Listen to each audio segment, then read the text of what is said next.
வணக்கம் அன்பு நண்பர்களே, நிமிர்ந்தனில் யூடியூப் தளத்துக்கு வரவேற்கிறேன். தேசியம், திராவிடம், தமிழ் தேசியம், வலது இடதுன்னு எந்த எல்லை கோட்டிலையும் சிக்காம நம்ம மனசுக்கு சரின்னு படுற விஷயங்களை பேசுறதா நம்ம நிமிர்ந்தனில் யூடியூப் சேனல். கள நிலவரங்கள்லயும் இப்போதைக்கு களத்துல யாருக்கு முன்னிலையில இருக்காங்களோ அதுதான் நம்ம ஒளிவு மறைவு இல்லாம நம்மளும் பகிர்ந்துட்டு வரோம். நான் யாருடைய எந்த கட்சியினுடைய ஆதரவாளரும் இல்ல. வாங்க நம்ம வீடியோக்குள்ளே போயிடலாம். அந்த வரிசையில இன்னைக்கு நம்ம பார்க்க இருக்கக்கூடிய நாடாளுமன்ற தொகுதியினுடைய பெயர் திருநெல்வேலி. திருநெல்வேலி நாடாளுமன்ற தொகுதியில இப்போதைய கள நிலவரம் என்ன, யாருக்கு தொகுதி சாதகமா இருக்கு அப்படிங்கறத பத்தி தான் இன்னைக்கு நம்ம இந்த வீடியோல பேச போறோம். அந்த வகையில திருநெல்வேலி நாடாளுமன்ற தொகுதியை பொறுத்தவரை திமுக கூட்டணியில காங்கிரஸ் கட்சிக்கு இந்த தொகுதி ஒதுக்கப்பட்டிருக்கு.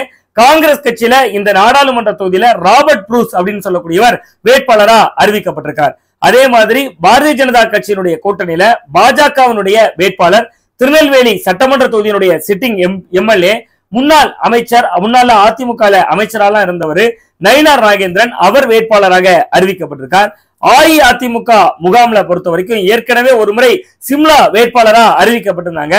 இதுல வேட்பாளர் பெயர் மாற்றப்பட்டு புதிய வேட்பாளரா ஜான்சி ராணி அறிவிக்கப்பட்டிருக்காங்க. ஜான்சி ராணியை பொறுத்தவரை திசையன்விளை பேரூராட்சி மன்ற தலைவரா இருக்கக்கூடியவங்க. இந்த மூன்று பேருக்கு இடையில போட்டி நிலவுது. இந்த நிலையில யார் முந்துறாங்கிறத பாக்குறதுக்கு முன்னாடி திருநெல்வேலி நாடாளுமன்ற தொகுதியில எத்தனை சட்டமன்ற தொகுதிகள் இருக்கு, அதுல எந்தெந்த கட்சிக்கு இன்னைக்கு பிரதிநிதித்துவம் இருக்கு, எம்எல்ஏக்களா இருக்காங்க அப்படிங்கறத பாத்திரலாம். அந்த வகையில திருநெல்வேலி நாடாளுமன்ற தொகுதியில திருநெல்வேலி சட்டமன்ற தொகுதி பாஜக வசம் இருக்கு. அங்க சிட்டிங் எம்எல்ஏ தான் பாஜக இருக்காரு, நயினார் நாகேந்திரன். அதே மாதிரி பாளையங்கோட்டை அப்படின்னு சொல்லக்கூடிய சட்டமன்ற தொகுதி திமுக வசம் இருக்கு. நாங்குநேரி சட்டமன்ற தொகுதி காங்கிரஸ் வசம் இருக்கு. அம்பாசமுத்திரம் சட்டமன்ற தொகுதி இசக்கி சுப்பையா அப்படின்னு சொல்லக்கூடியவர் அதிமுகவை சேர்ந்தவர், அங்க சட்டமன்ற உறுப்பினரா இருக்காரு. ஆலங்குளம் அதிமுக வசம் வெற்றி பெற்ற தொகுதி. அந்த தொகுதியில ஜெயித்த மனோஜ் பாண்டியன் இன்றைக்கு ஓபிஎஸ் அணியினுடைய நிர்வாகியா இருக்காரு, ஓபிஎஸ் பக்கமா நிக்கிறார். ராதாபுரம் சட்டமன்ற தொகுதி திமுக வசம் இருக்கு. அந்த பட்டியல நம்ம பார்த்தோம்னா திமுக கூட்டணியில கிட்டத்தட்ட பாளையங்கோட்டை தொகுதி, ராதாபுரம் தொகுதி, நாங்குநேரி சட்டமன்ற தொகுதின்னு 3 சட்டமன்ற உறுப்பினர்களும், பாரதிய ஜனதா கட்சியினுடைய பலம்ங்கிறது திருநெல்வேலியில ஒரு சட்டமன்ற தொகுதியிலையும், ஆலங்குளத்துல மட்டும் அதிமுகவும், அம்பாசமுத்திரத்துல ஓபிஎஸ் அணி அதிமுகவுமா சட்டமன்ற உறுப்பினர்களுடைய பிரதிநிதித்துவம் இந்த தொகுதியில இருக்கு. இனி இங்க இருக்கக்கூடிய கட்சிகளுடைய நிர்வாகிகள் வேட்பாளர்களுடைய ஒவ்வொருவருடைய பிளஸ் என்ன மைனஸ் என்ன அப்படின்னு பாத்திரலாம். அந்த பட்டியல்ல காங்கிரஸ் கட்சியினுடைய வேட்பாளரா இங்க அறிவிக்கப்பட்டிருக்கவருடைய பெயர் ராபர்ட் ப்ரூஸ். ராபர்ட் ப்ரூஸை பொறுத்தவரையும் அவர் பக்கத்து மாவட்டமான கன்னியாகுமரியை சேர்ந்தவர். நீண்ட காலமா காங்கிரஸ் கட்சியில பயணிச்சாலும் திருநெல்வேலியில அவருக்கு எந்த அறிமுகமும் கிடையாது, பெரிய கிரவுண்டும் கிடையாது. இன்னும் சொல்ல போனா திருநெல்வேலியில காங்கிரஸ் கட்சிக்கு ஒதுக்கணும்னு கோரிக்கை இருந்துச்சு ஒழிய ராபர்ட் ப்ரூஸுக்கு ஒதுக்கணும் அப்படின்னு காங்கிரஸ்காரங்க கிட்ட கோரிக்கை ஒலிக்கவே இல்லை. ராபர்ட் ப்ரூஸை பொறுத்த வரைக்கும் கன்னியாகுமரி மாவட்ட அரசியல்ல நல்ல அறிமுகமானவர். கன்னியாகுமரி மாவட்டத்துல காங்கிரஸ் கட்சியினுடைய மாவட்ட தலைவராலாம் அவர் இருந்திருக்காரு. இன்னும் சரியா சொல்ல போனா கடந்த 2011 ஆண்டுல கன்னியாகுமரி மாவட்டத்துல குளச்சல் சட்டமன்ற தொகுதிக்கு இவர் தான் முதல்ல வேட்பாளரா அறிவிக்கப்பட்டாரு. கடைசி நேரத்துல இவர் பெயர் அந்த பட்டியல இருந்தே தூக்கிட்டு பிரின்ஸ் அப்படின்னு சொல்லக்கூடியவரை வேட்பாளரா அறிவிச்சாங்க. திருநெல்வேலி மாவட்டத்தை பொறுத்தவரை திமுகவுக்குள்ள ஏகப்பட்ட கோஷ்டி பூசல்கள் நிலவுச்சு. ஒரு பக்கம் அங்க சிட்டிங் எம்பியா இருக்கக்கூடிய ஞானதிரவியம் சிஎஸ்ஏ டயோசிசனுக்குள்ளேயே புகுந்து ஒரு தகராறு பண்ண விஷயத்தால சிஎஸ்ஏ டயோசிசனை அவருக்கு எதிராக திரும்பக்கூடிய ஒரு காட்சிகளும் கடந்த காலத்துல நடந்துச்சு. இன்னொரு பக்கத்துல அங்க இருக்கக்கூடிய பாளையங்கோட்டையினுடைய சட்டமன்ற உறுப்பினராக இருக்கக்கூடிய அப்துல் வகாப்புக்கும் திருநெல்வேலி மேயர் சரவணனுக்கும் இடையில உள்கட்சி பஞ்சாயத்து. இந்த மாவட்டத்தினுடைய பொறுப்பு அமைச்சர் இருக்கக்கூடிய தங்கம் தென்னரசுக்கு தலைமையில கத்தி தொங்குற மாதிரி அடிக்கடி வந்து அவர் சமாதானம் பேசிட்டு போறதையும் வழக்கமாவே வச்சிருந்தாரு. இந்த அளவுக்கு திருநெல்வேலி திமுகவுக்குள்ள கோஷ்டி பூசல் ரொம்ப பயங்கரமா எதிரொலிச்சிச்சு. இந்த நிலையில தான் இந்த திருநெல்வேலி திமுகல ஏற்கனவே அப்பாவு அவர்களுடைய பையனும் சீட்டு கேட்டிருந்தாரு. அலெக்ஸ் அப்பாவு சபாநாயகர் தமிழகத்தினுடைய, அவரு ராதாபுரம் சட்டமன்ற உறுப்பினராகவும் இருக்காரு. அவருடைய பையனுக்கு சீட் கேட்டிருந்தாரு. மேலும் சிலரும் சீட்டு கேட்டிருந்தாங்க. ஏற்கனவே திருநெல்வேலி திமுகல கோஷ்டி பூசல் கண்ண தள்ளுது. இந்த நேரத்துல நம்ம இந்த தொகுதியும் வாங்கி வச்சுட்டா சரியா இருக்காது அப்படிங்கக்கூடிய பார்வை ஒரு பக்கம். இன்னொன்னு சிஎஸ்ஐ டயோசிசனு கூட திமுக எம்பிக்கு இருந்த மோதலை பயன்படுத்தி சிஎஸ்ஐ ஓட்டுகள் எதிராக திரும்பிடக்கூடாது, அப்ப என்ன செய்யலாம்னா காங்கிரஸ் வசம் தொகுதியை கொடுத்துடலாம் அப்படின்னு சொல்லி காங்கிரஸ் பக்கம் தள்ளி விட்டாங்க. காங்கிரஸ் கிட்ட தொகுதியை தள்ளி விட்டதுனாலேயே தொகுதிக்குள்ள தீவிரமா களப்பணியாற்றிட்டு இருந்த அப்பாவு அவர்களுடைய மகன் அலெக்ஸ் அப்பாவா இருக்கலாம், அல்லது இந்த தொகுதியை குறிவச்சு காய் நகர்த்திட்டு இருந்த மூத்த நிர்வாகி கிரகாம்பல்லா இருக்கலாம். இவங்க எல்லாருமே அப்படியே ஒதுங்கிட்டாங்க. இன்னும் சொல்ல போனா வேட்பாளர் ராபர்ட் ப்ரூஸை பொறுத்த வரைக்கும் எந்த விதமான செலவும் பண்ணாம ஈஸியா ஜெயிக்கலாம் அப்படின்னு அவராகவே ஒரு கால்குலேஷன் போட்டுக்கிட்டு செலவே பண்ண மாட்டாரு. கை சின்னம் இப்படி இருந்தா கூட ராபர்ட் ப்ரூஸோ கையை இப்படி வச்சிருக்காரு அப்படிங்கிறாங்க அங்க தொகுதியில வேலை செய்யக்கூடிய கட்சிக்காரங்க. இதனால என்ன விளைவு ஏற்படுதுன்னா, அண்மையில ஒரு கூட்டம் போட்டிருந்தாங்களாம். அந்த கூட்டத்துக்கு இந்த மாவட்டத்தினுடைய பொறுப்பாளராக இருக்கக்கூடிய தங்கம் தென்னரசு அவர்களே வந்திருந்தாராம். அப்ப வேட்பாளர்கிட்ட சொன்னாரா, கொஞ்சம் செலவெல்லாம் பண்ணிருங்க, கரெக்டா பாத்துக்கங்க அப்படின்னு சொன்னாரா. ஆனா பூத் கமிட்டி நிர்வாகிகளுக்கு கூட பணம் கொடுக்க மாட்டாரா ராபர்ட் புரூஸ். என்கிட்ட காசே இல்லையங்க அப்படின்னு சிரிச்சுக்கிட்டே சொன்னாராம். காரணம் என்னன்னா, இந்த தொகுதிக்குள்ள அவருடைய பலமும் அதுதான், பலவீனமும் அதுதான்.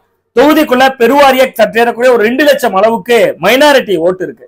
கிறிஸ்தவர்கள் இஸ்லாமியர்கள் ஓட்டு கணிசமா இருக்கு. இந்த தொகுதிக்குள்ள 2 லட்சம் ஓட்டு இருக்கு. அந்த ஓட்டு எப்படி நம்ம பக்கமா விழுந்துரும், திமுக கூட்டணிங்கிறதுனால விழுந்துரும் அப்படின்னு ரொம்பவே ஆழமா நம்புறாரு ராபர்ட் புரூஸ். அதனால அவர் என்ன பண்றாருன்னா, தேர்தல் வேலையை வந்து ஒரு கமுக்கமான முறையில பெரிய பணம் செலவு பண்ணாம பாக்குறாரு. இன்னும் சொல்ல போனா காங்கிரஸ் கட்சியினர் சிலர் ரொம்ப புலம்ப ஆரம்பிச்சாங்க நம்ம கிட்ட. காங்கிரஸ் கட்சியை சேர்ந்த சிலர்கிட்ட நம்ம பேசியிருந்தோம். என் சொந்த காசுல கார்ல டீசல் போட்டு டெய்லி ஒரு 4-5 பேருக்கு சாப்பாடுலாம் வாங்கி கொடுத்துட்டு கூட்டிட்டு போயிட்டு இருக்கேன். எங்களை வந்து ஒரு பெட்ரோல் டீசல் கூட காசு தர மாட்டாரு, அதான் இன்னையில இருந்து போல அப்படின்னு சொல்லக்கூடிய அளவுக்கு தேர்தல் வேலையில மந்தமா இருக்காரு.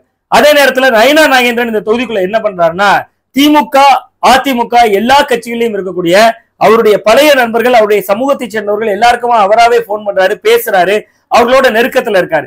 இதையெல்லாம் பார்த்துட்டு திமுகவினுடைய தலைவர் மு க ஸ்டாலினே ஒரு முக்கியமான உத்தரவு போட்டிருக்காரு.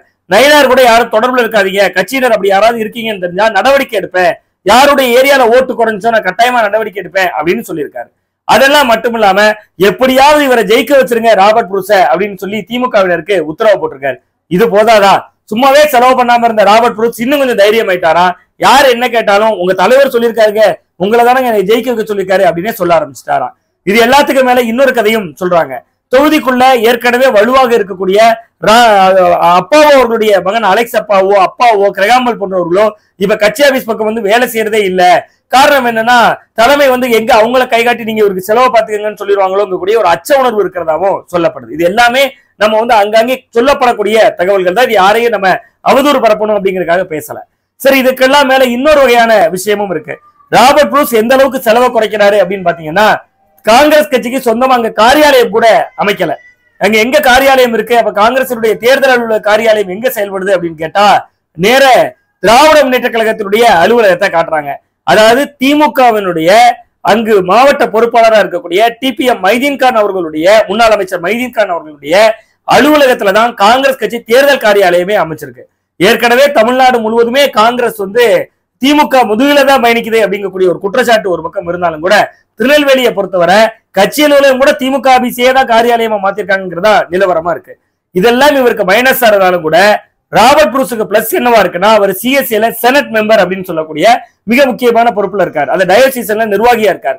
சோ அந்த சிஎஸ்ஐ டயோசிஸனுடைய ஓட்டுகள் அவர் பக்கமா திரும்பும் அப்படிங்கக்கூடிய ஒரு எதிர்பார்ப்பு இருக்கு. இது அவருக்கு மிகவும் சாதகமான அலைய ராபர்ட் புரூஸுக்கு வீசுது.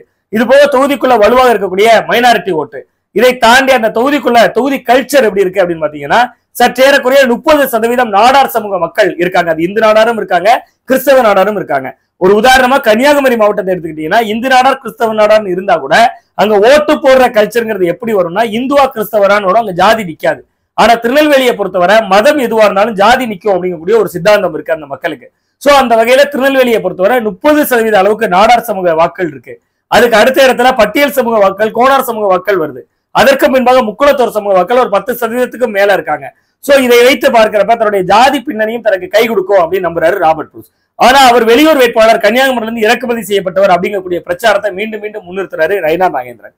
இன்னொரு பக்கத்துல நயினார் நாகேந்திரன் இன்னொரு மிக முக்கியமான விஷயத்த காய் நகர்த்துறாரு.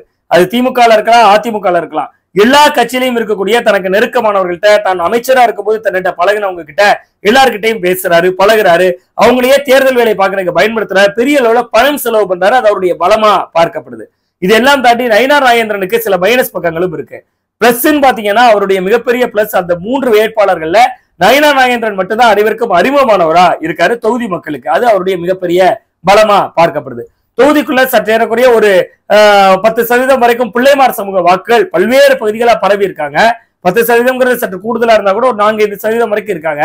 அதுல அந்த 10% இடஒதுக்கீடு, இடபிள்யூஎஸ் சொல்லக்கூடிய எகனாமிக்கலி வீக்கர் செக்ஷனுக்கு ஒதுக்கப்பட்டிருக்கக்கூடிய அந்த இடஒதுக்கீடு முறை வந்து பாஜகவுக்கு கொஞ்சம் சாதகமான அலைய ஏற்படுத்துது. அதே நேரத்துல நயினார் நாகேந்திரனுடைய பலவீனங்களும் நிறைய இருக்கு. அவர் முக்குளத்தோர் சமூகத்தை சேர்ந்தவர் நயினார் நாகேந்திரன். அதே நேரத்துல அதே முக்குளத்தோர் சமூகத்துல அவருக்கு மேல கொஞ்சம் அதிருப்தியாளர்களும் அதிகமான அளவுக்கு இருக்காங்க. அண்மையில ஒட்டுமொத்த தமிழகத்தையும் முழுக்கின ஒரு சம்பவம் நடந்துச்சு. பல்வீர் சிங் அப்படின்னு சொல்லக்கூடிய ஒரு காவல்துறை உயரதிகாரி அந்த பகுதியை சேர்ந்த இளைஞர்களுடைய பல்லை பிடுங்கின விவகாரம் பெரிய பேசு பொருளாச்சு. அந்த விவகாரத்துல பாதிக்கப்பட்ட மக்கள், அது முக்குளத்தோர் சமூகம் தான் பாதிக்கப்பட்டாங்க. பாதிக்கப்பட்ட மக்களின் பக்கம் நயினார் நாகேந்திரன் நிக்கல அப்படிங்கக்கூடிய ஒரு குற்றச்சாட்டு இந்த நேரத்துல வாட்ஸ்அப் பதிவுகளா அவருக்கு எதிரான பதிவுகளா வைரல் ஆயிட்டு இருக்கு. அவருக்கு எதிராக அது ஒரு விவாதமா பேசுறாங்க. இது மட்டும் இல்லாம இன்னொரு விவகாரமும் நயினார் நாகேந்திரனுக்கு எதிராக முன்வைக்கப்படுது. நாங்குநேரியில டோல்கேட் விஷயத்துல ஒரு பிரச்சனை வந்துச்சு. உள்ளூர்காரங்களுக்கு இலவசமா அனுமதிக்கணும் ஒரு பிரச்சனை வந்துச்சு. அதுல பெரிய போராட்டங்கள்லாம் வெடிச்சிச்சு. அந்த நேரத்துல தன் சமூகத்தின் பக்கம் நிக்கல நயினார் நாகேந்திரன் அப்படிங்கக்கூடிய குற்றச்சாட்டும் இந்த நேரத்துல எடுத்து பேசப்படுகிறது. இதெல்லாம் நயினார் நாகேந்திரனுக்கு எதிரான விஷயங்களாக மைனஸாக பார்க்கப்பட்டாலும் கூட நயினார் நாகேந்திரனை பொறுத்தவரை அவருடைய மிகப்பெரிய பலம் அப்படிங்கிறது, அவர் எல்லா விஐபிகளையும் பார்த்துட்டாரு, ஏற்கனவே ஒரு சிட்டிங் பார்த்துட்டாரு, நல்ல பணம் செலவு பண்றாரு, சாதி ரீதியாக அவருடைய 10% வாக்கள் முக்குளத்தோர் சமூகத்துக்கு இருக்கிறது அவருடைய பலமாக பார்க்கப்படுகிறது. தொகுதி மக்கள் அனைவருக்கும் தெரிந்த முகமாக இருக்காரு. இது எல்லாம் தாண்டி ஜெயிச்சுட்டா நான் அமைச்சர் ஆயிருவேன், திருநெல்வேலியை குட்டி சிங்கப்பூராவே மாத்திருவேன் அப்படின்னு நயினார் நாகேந்திரன் பேசுறாரு. திராவிட முன்னேற்ற கழகத்துக்குள்ள இருக்கக்கூடிய கோஷ்டி அரசியல், காங்கிரசுக்கு இருக்கக்கூடிய செலவு பண்ண முடியாத ஒரு மனப்பான்மை, இதெல்லாம் சேர்ந்து தனக்கு சாதகமா இருக்கும் அப்படின்னு நம்புறாரு நயினார் நாகேந்திரன். அஇஅதிமுக முகாமை பொறுத்த வரைக்கும் அவங்களும் இந்து நாடார் சமூகத்தை சேர்ந்தவரை தான் வேட்பாளரா விட்டுருக்காங்க, நாடார் சமூகத்தை சேர்ந்தவரை விட்டுருக்காங்க. ஜான்சி ராணி அப்படிங்கிறவங்க தான் அவங்க வேட்பாளர். திசையன்விளை பேரூராட்சி மன்ற தலைவரா இருக்காங்க. அந்த அம்மா ரொம்ப நல்லா பேசுறாங்க, நல்லா ஆக்டிவா செயல்படுறாங்க. அப்படிங்கறதையெல்லாம் தாண்டி கடந்து தொகுதி முழுவதும் அவங்களுக்கு பெரிய பரிச்சயம் இல்லை அப்படிங்கிறது மிகப்பெரிய பலவீனமா பார்க்கப்படுது. அதிமுகவுக்கு வலுவான வாக்கு வங்கி இந்த நாடாளுமன்ற தொகுதிக்குள்ள இருந்தாலும் அதே வாக்கு வங்கியை நம்பிதான் இன்னொரு வகையான காய் நகர்த்தலை செஞ்சுட்டு இருக்காரு நயினார் நாகேந்திரன். சோ நயினார் நாகேந்திரன் இந்த மாவட்ட அரசியல்ல ஒரு மிக தெரிந்த பிரபலமான முகமா இருக்கிறதுனால தவிர்க்க முடியாத ஆளுமையாக நம்முடைய கணிப்புல நம்ம சர்வேல நம்ம பார்க்க முடிஞ்சு. சோ அதிமுகவினுடைய பலவீனம் அப்படிங்கிறது அந்த வேட்பாளர் மிக நன்றாக வேலை செய்தாலும் கூட கீழ்மட்ட அளவுல அதற்கிடையான வேலை செய்பவர்கள் அங்கு இல்ல. அவர்களில் சிலர் நயினார் நாகேந்திரோட மறைமுக டீலிங் வச்சிருக்கிறதா சொல்லப்படுது. அதே மாதிரி திமுகவிலும் சிலருக்கு அப்படி தொடர்பு இருப்பதா சொல்லப்படுது, காங்கிரசிலும் அப்படி தொடர்பு இருப்பதா சொல்லப்படுது. சோ இதனால நயினார் நாகேந்திரன் இந்த மாவட்ட தேர்தல் ரேஸ்ல, நாடாளுமன்ற தேர்தல் ரேஸ்ல திருநெல்வேலியில தவிர்க்க முடியாத இடத்துல வந்து நிக்கிறாரு. ராபர்ட் ப்ரூஸ் கொஞ்சம் சுதாகரிக்காவிட்டால் நயினார் நாகேந்திரன் முந்தி செல்வார் என்பதுதான் இப்போதைய கள நிலவரமாக திருநெல்வேலியில இருக்கு. இப்பொழுதைய சூழல்ல திருநெல்வேலியில் கடுமையான போட்டி அந்த இருமுனை துருவங்களுக்கு இடையில தான் இருக்கு. நயினார் நாகேந்திரனா ராபர்ட் ப்ரூஸா என்பதை காலம் தீர்மானிக்கும், மக்கள் தீர்மானிப்பார்கள். இன்னமும் காலம் இருக்கிறது. நாம் ஒரு வாரம் கழித்து மீண்டும் தொகுதிகளுடைய அந்தைய நிகழ்நேர நடப்பையும் நாம் பதிவு செய்ய இருக்கிறோம். மீண்டும் ஒரு நல்ல அரசியல் அப்டேட்டோடு உங்களை சந்திக்கின்றேன். நான் உங்கள் சுவாமிநாதன், ஊடகவியலாளர்.